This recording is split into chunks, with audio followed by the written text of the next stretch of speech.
بسم اللہ الرحمن الرحیم الحمد للہ رب العالمین والصلاة والسلام علی سید الانبیاء والمرسلین محمد وعلی آلہ وصحبہ اجمعین اما بعد۔ سیرت النبی کے سلسلے میں حضرت صلی اللہ علیہ وسلم کی شادی اور رشتہ ازدواج میں منسلک ہونا یہ بھی ایک اہم سیرت کا موضوع ہے اور ایک اہم مرحلہ ہے، اور ظاہر ہے کہ شادی انسانی زندگی کا ایک اہم مرحلہ ہوتا ہے اور ایک اہم ضرورت ہے جس کے بارے میں اسلامی تعلیمات بھی یہ ہیں کہ وہ عفت کا اور پاک دامنی کا ذریعہ ہے، اور وہ تناسل کا ذریعہ ہے جس سے انسانی نسل بڑھتی ہے، اور وہ سکون کا ذریعہ ہے مرد اور عورت دونوں کے لیے، یعنی مرد عورت کی ضرورت ہے اور عورت مرد کی ضرورت ہے، اور یہ زوجین ہیں جو ایک دوسرے کے محتاج ہیں، لائف پارٹنر ہیں جن کے پارٹنرشپ پر انسانی معاشرہ قائم ہے۔ اور جہاں مرد عورت کے بغیر رہتا ہے یا عورت مرد کے بغیر رہتی ہے تو وہاں پر الجھنیں پیدا ہوتی ہیں، نفسیاتی الجھنیں، معاشرتی مسائل اور اخلاقی بے راہ روی اور بہت ساری جو ہے ایسی چیزیں جو انسانی فطرت سے ہم آہنگ نہیں ہے بلکہ ان کو شذوذ کہا جاتا ہے۔ تو شادی اگر کسی معاشرے میں صحیح انسانی اور فطری اور اخلاقی بنیادوں پر ہے تو یہ اس معاشرے، اور یا اگر کسی فرد کی شادی اس طرح ہے تو وہ یہ اس کے لیے کمال اور فضیلت کی بات ہے، اور اگر اس کے برعکس ہے تو پھر یہ ایک نقص ہے۔ خاتم المرسلین سید الانبیاء حضرت محمد صلی اللہ علیہ وسلم کی ہر ادا اور آپ کا ہر عمل اور آپ کا زندگی کے ہر موڑ پہ جو کردار رہا ہے وہ انتہائی زرین اور سنہرا اور بہت مثالی اور بہت اعلیٰ ہے۔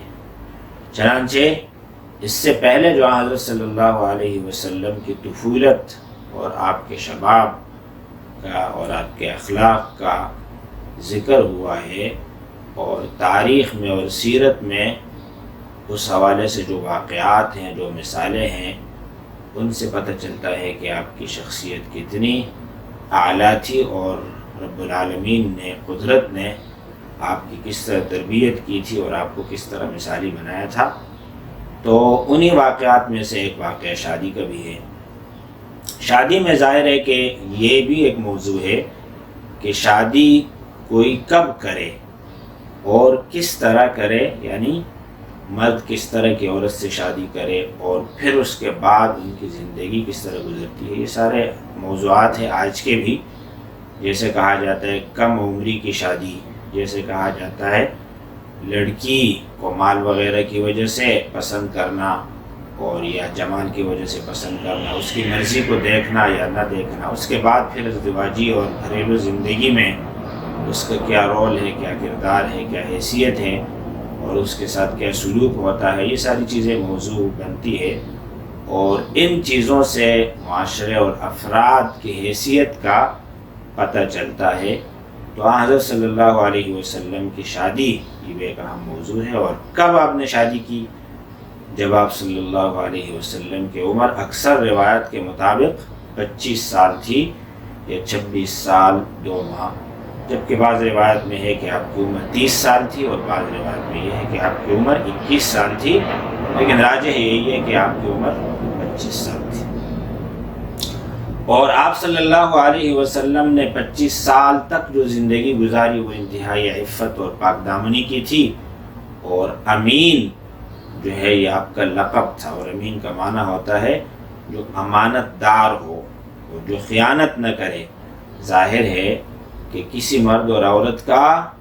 ناجائز تعلق قائم کرنا غلط جنسی تعلق قائم کرنا یہ سب سے بڑی خیانت ہے، اور اس خیانت سے یا اس کے شائبے سے بھی آپ صلی اللہ علیہ وسلم کی ذات اطہر پاک تھی، منزہ تھی۔ تو 25 سال تک آپ نے وہ زندگی گزار دی جس کو کہا جاتا ہے نوجوانی کی زندگی، جس میں انسان پر ایک دباؤ ہوتا ہے، جنسی حوالے سے طاقت کی فراوانی ہوتی ہے، توانائی ہوتی ہے، اور اس میں آدمی اٹک سکتا ہے، آدمی جو ہے وہ غلط راستے پہ چل پڑ سکتا ہے۔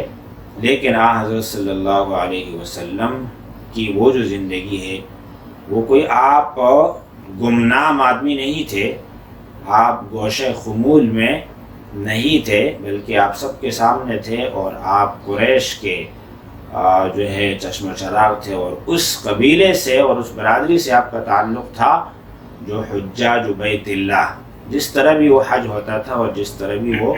طواف ہوتا تھا اور جو عبادت ہوتی تھی بیت اللہ میں، لیکن بیت اللہ کا ایک مقام جو دنیا میں تھا وہ اس وقت بھی تھا، اور اس بیت اللہ کے جو ہے متولی اور اس کو سنبھالنے والے اور حجاج بیت اللہ کی خدمت کرنے والے وہ سارے لوگ جو ہے وہ یہی تھے۔ عبد المطلب کا قبیلہ تھا، خاندان تھا، تو وہ ان ساری فضیلتوں اور امتیازات کی وجہ سے محمد صلی اللہ علیہ وسلم کا بھی بہت بڑا مقام تھا، اور آپ کی زندگی نوٹ کی جاتی تھی، آپ کی سرگرمیاں نوٹ کی جاتی تھی، لیکن زبان خلق پر آپ کی طہارت اور آپ کی عفت کا چرچا تھا، یہاں تک کہ آپ علیہ السلام نے 25 سال کی عمر میں جا کر شادی کی، اور وہ شادی بھی اس طرح کی کہ اس سے پہلے ظاہر ہے کہ قریش جاتے تھے، شام میں ان کی تجارت ہوتی تھی، تو اس میں ضرورتیں ہوتی تھی، اور یہ ایک لازمی معاملہ تھا جس میں سب نے شرکت کرنی ہوتی تھی۔ چنانچہ یہ ذکر کیا گیا ہے کہ ابو طالب کے ساتھ حضرت صلی اللہ علیہ وسلم بھی تجارتی قافلے میں گئے اور آپ تجارت میں شریک رہے۔ اس کے بعد پھر ابو طالب نے یہ خدشہ ظاہر کیا کہ اب آپ جو زندگی گزاریں گے، ہمارے حالات بھی ٹھیک نہیں ہے، میری عمر کا بھی نہیں پتہ، آپ کے والد بھی نہیں ہیں، دادا بھی فوت ہو گئے ہیں، اور آپ اکیلے رہ جائیں گے، تو آپ کچھ تجارت کریں، اور اس کے لیے سب سے بہتر یہ ہے کہ حضرت خدیجہ بنت خویلد جو ایک ممتاز خاتون تھی اور مکہ مکرمہ میں تھی، اور اس کی فضیلت اور اس کی شرافت بھی سب جانتے تھے، اور اس کی مالداری اور ثروت بھی سب جانتے تھے، تو کہا کہ وہ تجارت کرنا چاہتی ہے، کچھ لوگوں کو وہ پیسے دیتی ہے اور وہ لوگ تجارت کرتے ہیں، پھر ان کو اپنا نفع ملتا ہے، آپ بھی اگر اس میں شریک ہو جائے تو آپ کو ترجیح دے دیں گی۔ اس کے بعد یہ بات حضرت خدیجہ تک پہنچ گئی، اور انہوں نے ان کو پتہ چلا کہ حضرت محمد صلی اللہ علیہ وسلم اور ان کے چچا ابو طالب کے درمیان اس طرح کی بات ہوئی ہے، تو انہوں نے پیشکش کی کہ آپ میرے مال میں تجارت کریں مزاربت پہ، اور اس میں حضرت خدیجہ نے یہ بھی پیشکش کی کہ چونکہ آپ سچے ہیں، کھرے ہیں، امین ہیں، عفیف ہیں، شریف ہیں، تو اس لیے میں چاہتی ہوں کہ آپ کو دگنا نفع دوں، پرافٹ دوں، اور آپ کو جو دوسرے لوگوں کو جو ملتا ہے اس کا دگنا آپ کو ملے۔ تو اس کے بعد حضرت صلی اللہ علیہ وسلم چلے گئے، اور آپ کے ساتھ حضرت خدیجہ کے خادم تھے، غلام تھے میسرہ، اور انہوں نے شام کے اس سفر میں بہت کچھ دیکھا جو راہب نستورہ اور دوسرے لوگوں نے دیکھا، جو فرشتے آپ کے ساتھ ہوتے تھے، یا جو بادل آپ پر سایہ ہوتی تھی، یہ سارا ماجرا انہوں نے دیکھا، اور آ کر حضرت صلی اللہ علیہ وسلم حضرت خدیجہ کو بتا دیا۔ بلکہ جب آپ صلی اللہ علیہ وسلم کا قافلہ واپس آ رہا تھا تو حضرت خدیجہ نے یہ منظر خود بھی دیکھا کہ سارے لوگ ان پر دھوپ ہے، اور حضرت محمد صلی اللہ علیہ وسلم کے اوپر سایہ ہے، جو بادل کا سایہ ہے، اور وہ بادل آپ کے ساتھ ساتھ جا رہا ہے۔ انہوں نے اپنی سہیلیوں کو بھی یہ منظر دکھایا، تو حضرت خدیجہ کو بھی سب پتہ تھا کہ حضرت محمد بن عبداللہ وہ کس درجے کے آدمی ہیں۔ چنانچہ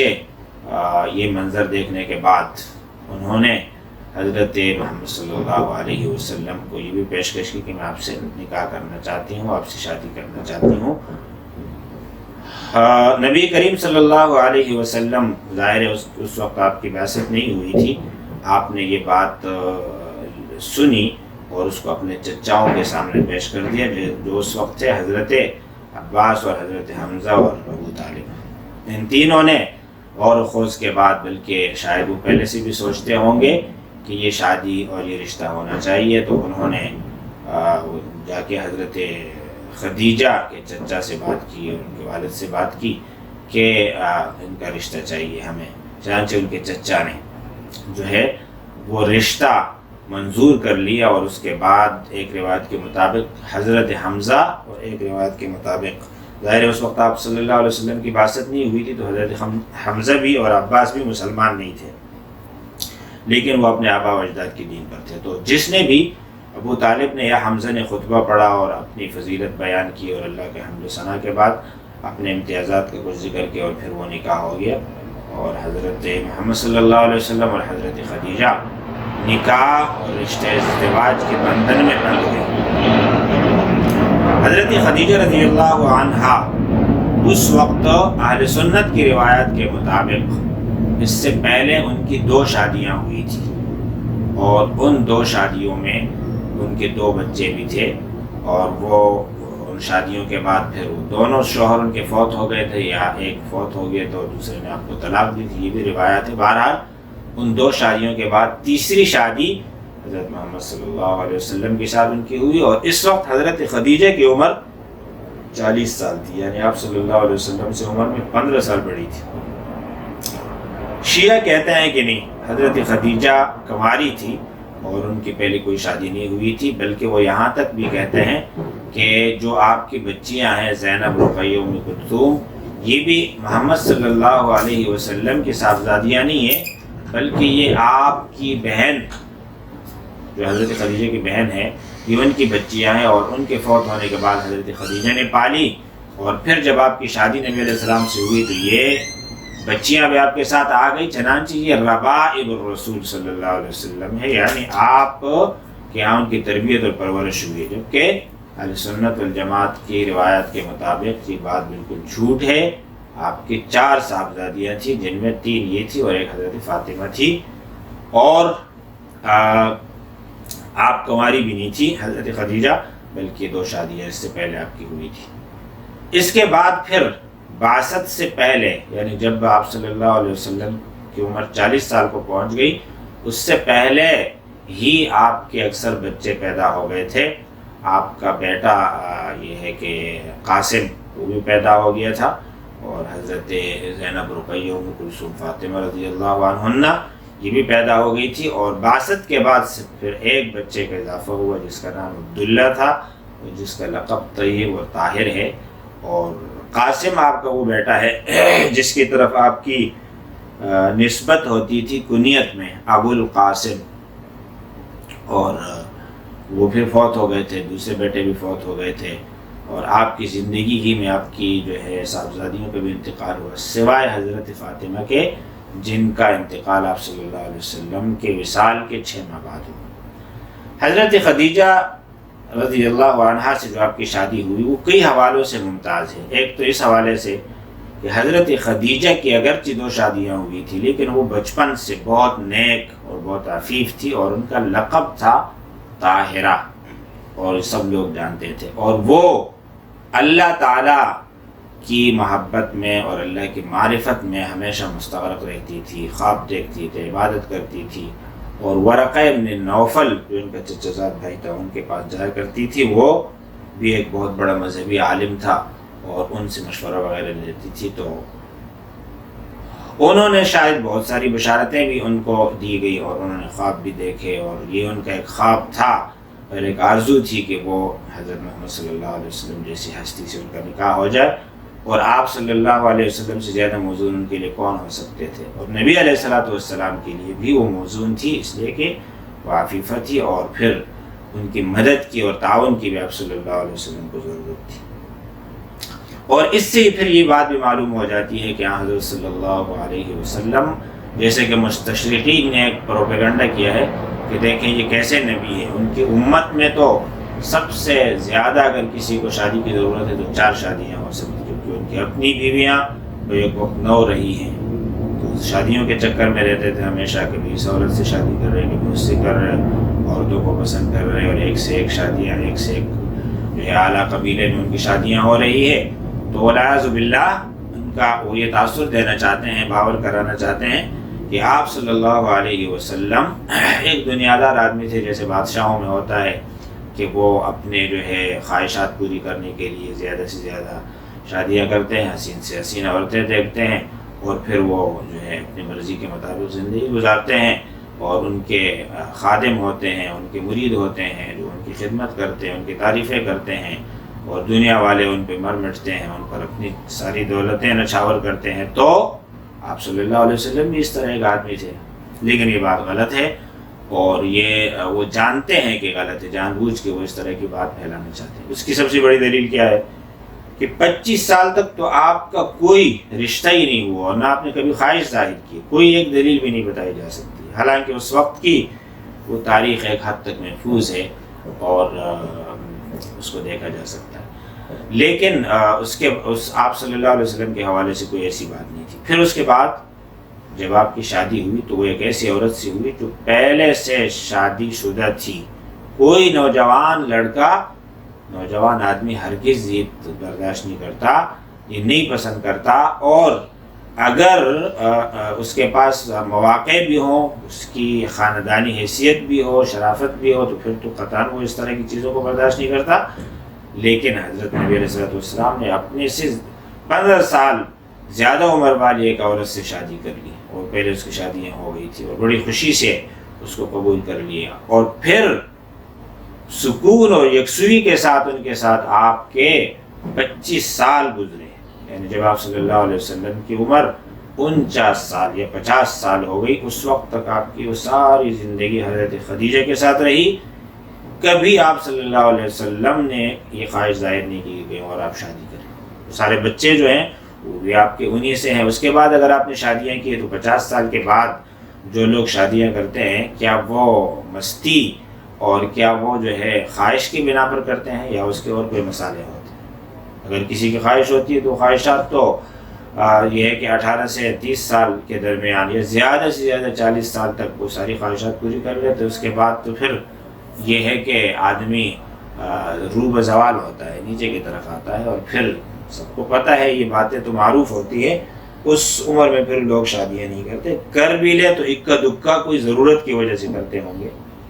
لیکن آپ صلی اللہ علیہ وسلم کی بقیہ ساری شادیاں 50 سال کے بعد ہیں۔ اور وہ عورتیں بھی کیسی ہیں، جب دنیا آپ کو کہہ رہی ہے کہ آپ کو عرب کی سب سے حسین عورت سے آپ اگر شادی کرنا چاہتے ہیں ہم کرا دیتے ہیں، آپ صلی اللہ علیہ وسلم اس کے جواب میں کیا فرماتے ہیں کہ اگر آپ لوگ میرے ایک ہاتھ میں سورج رکھو، دوسرے میں چاند رکھو تو مجھے نہیں منظور، مجھے تو اللہ کی طرف بلانا ہے، اور یہی میرا کام ہے جو میں کسی قیمت پر چھوڑنے کے لیے تیار نہیں ہوں، عورتوں سے میری کوئی دلچسپی نہیں ہے۔ لیکن یہ ہے کہ لوگوں نے یہ مشہور کر رکھا ہے، مستشرقین نے اور غیر مسلموں نے۔ اور پھر آپ صلی اللہ علیہ وسلم اگر شادیاں کر بھی رہے ہیں تو وہ کس طرح کی عورتیں ہیں؟ وہ تو وہ عورتیں ہیں کہ جن کی پہلے شادیاں ہو چکی ہیں، اور پھر ان کا شوہر مر گیا ہے، کسی کو طلاق پڑ گئی ہے، اور اس کے بعد پھر آپ صلی اللہ علیہ وسلم ان سے شادی کر رہے ہیں، وہ ایک طرح سے وہ بھی عمر رسیدہ ہیں، سوائے حضرت خدیجہ رضی اللہ عنہا کی۔ اور یہ بھی عجیب بات ہے کہ جب حضرت خدیجہ رضی اللہ عنہا سے آپ کی ساری اولاد ہوئی اور آپ کی اکثر زندگی ان کے ساتھ گزری، اور پھر وہ فوت ہو گئی اور آپ نے دوسری شادیاں کی، تو ان شادیوں میں ایک شادی حضرت خدیجہ رضی اللہ عنہا کے ساتھ ہے، لیکن حضرت عائشہ رضی اللہ عنہا کے ساتھ۔ لیکن دیکھیں، جبکہ ہم یہ بھی کہتے ہیں کہ حضرت عائشہ رضی اللہ عنہا نبی کریم صلی اللہ علیہ وسلم کی سب سے چہیتی اور سب سے لاڈلی اور پیاری اور محبوبہ بیوی تھی، جیسے آپ علیہ السلام یہ بھی فرماتے تھے کہ اللہ میں عدل جو مجھ سے ہو سکتا ہے وہ تو میں کرتا ہوں، لیکن جو میرے دل کا معاملہ ہے، دل میں اگر کسی کی طرف زیادہ میلان ہے، یعنی حضرت عائشہ کی طرف، تو اللہ اس پر مجھے میرا مواخذہ نہ کر اور مجھے نہ پکڑ اور میرا حساب نہ کر، اس لیے کہ میرے اختیار میں نہیں، تو اتنی محبت ہے۔ لیکن وہ حضرت عائشہ کیا فرماتی ہے؟ فرماتی ہیں ما غرت علی احد من ازواج نبی صلی اللہ علیہ وسلم ما غرت علی خدیجہ وما رأیتها، اور کما قالت، یعنی جتنی مجھے غیرت نبی علیہ الصلوۃ والسلام کے ازواج مطہرات میں حضرت خدیجہ پر آئی ہے کسی پر نہیں آئی. کہ دیکھیں حضرت زینب رضی اللہ عنہا جو ازواج النبی صلی اللہ علیہ وسلم میں حضرت خدیجہ زینب بنت جحش حضرت عائشہ رضی اللہ عنہا کی ہم پلہ تھی، ان کی ہمسر تھی، اور دو جو گروہ بنے ہوئے تھے ایک طرح سے جو ان کی ہمدردیاں آپس میں زیادہ ہوتی تھی. ان میں ایک گروہ میں حضرت عائشہ رضی اللہ عنہا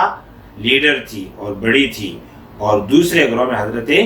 زینب رضی اللہ عنہا. لیکن حضرت عائشہ فرماتی ہیں کہ مجھے ان پر بھی کبھی رشک نہیں آیا، کبھی غیرت نہیں آئی. اور اس طرح ان کی دوسری جو آپ علیہ الصلوۃ والسلام کے ازواج مطہرات ہیں ان میں حضرت ام حبیبہ ہے، عظیم الشان خاتون جن کا نام حضرت رملہ ہے، اور بنت ابی سفیان ہے. وہ سفیان بن امیہ کے چشم و چراغ تھے، اور فتح مکہ تک مکہ پر ان کی سیادت تھی، اتنی عظیم ہستی، یعنی مطلب دنیاوی حیثیت سے، اور بعد میں اللہ نے ان کو ایمان کی دولت بھی دے دی. ان کی بیٹی ہے ام حبیبہ، ان کے ساتھ بھی آپ علیہ الصلوۃ والسلام کا نکاح ہوا ہے. یعنی وہ کوئی معمولی خواتین نہیں تھی. حضرت زینب کو لے لیں اور ان کو لے لیں اور دوسری ام سلمہ کو لے لیں، اور اکثر آپ علیہ السلام کے ازواج مطہرات اس طرح تھی. لیکن حضرت عائشہ کیا فرماتی ہے؟ کسی پر مجھے غیرت نہیں آئی جتنی غیرت مجھے حضرت خدیجہ پر آئی، اور ان کو میں نے دیکھا بھی نہیں. اور جب آپ صلی اللہ علیہ وسلم ان کو یاد کرتے تھے تو غمگین ہو جاتے تھے، متفکر ہو جاتے تھے. حضرت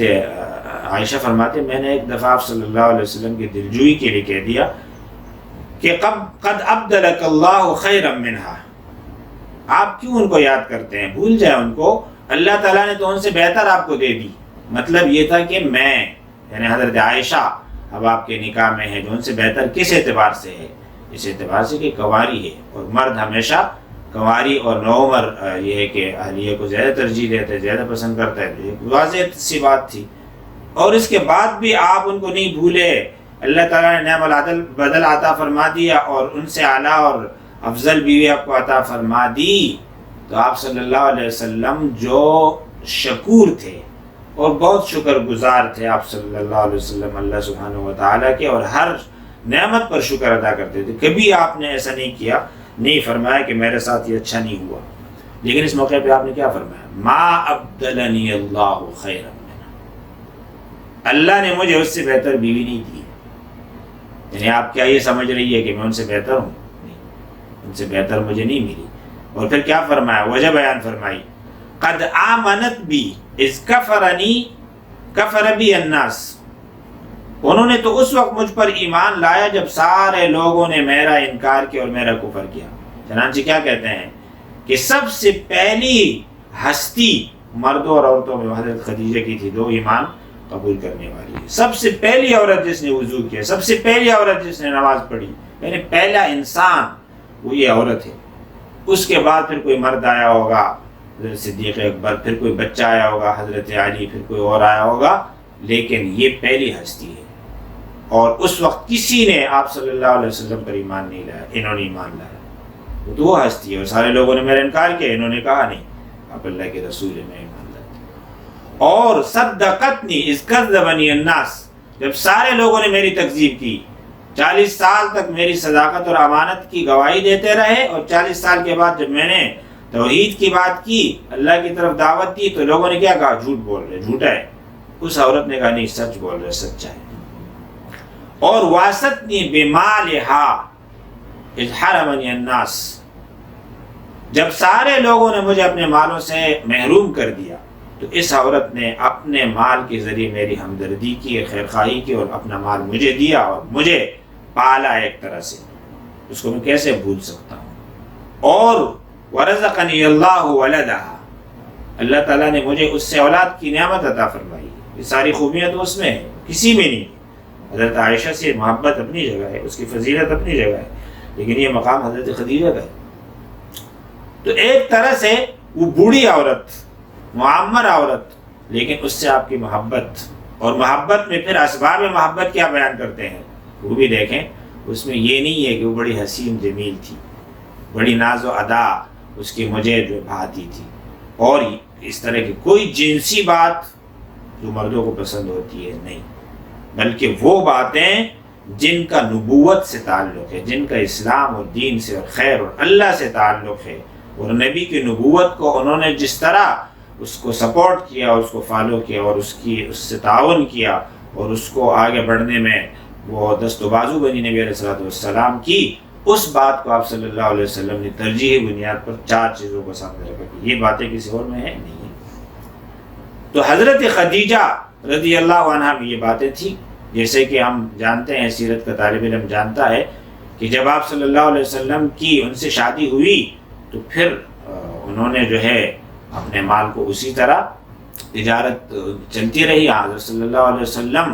کی بھی کفالت ہوتی رہی اور گھر کے بچوں کی بھی کفالت ہوتی رہی، اور آپ صلی اللہ علیہ وسلم تو اپنی جو ہے فنا فی اللہ تھے،